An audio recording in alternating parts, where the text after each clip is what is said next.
C'est devenu la tradition de Noël, certes pas très féerique, mais ô combien populaire. La revente des cadeaux bat son plein. Depuis mercredi soir, 900 000 annonces ont déjà été publiées, un record. Voyons si c'est aussi l'occasion de faire de bonnes affaires avec Emma Tirard, Mathieu Huot et Christine Chapelle. Ok Raphaël, on va voir. Au pied du sapin, mauvaise surprise. Raphaël a reçu 2 fois le même cadeau. On garde lequel? Le bleu. Le bleu?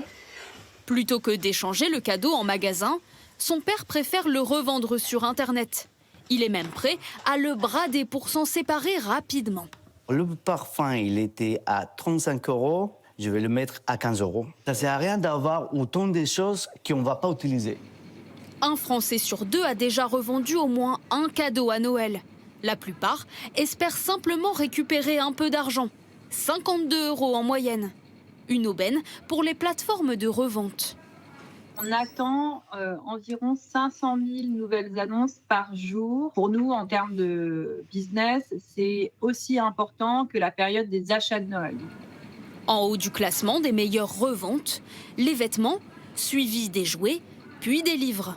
De bonnes affaires en ligne, mais aussi en magasin.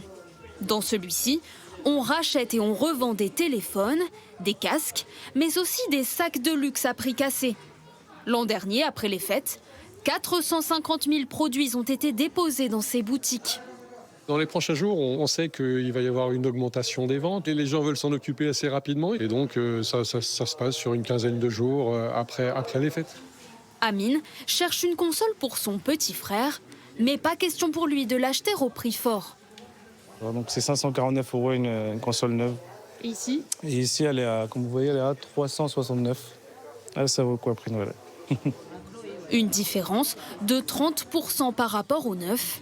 D'autres produits peuvent même être 50 % moins chers.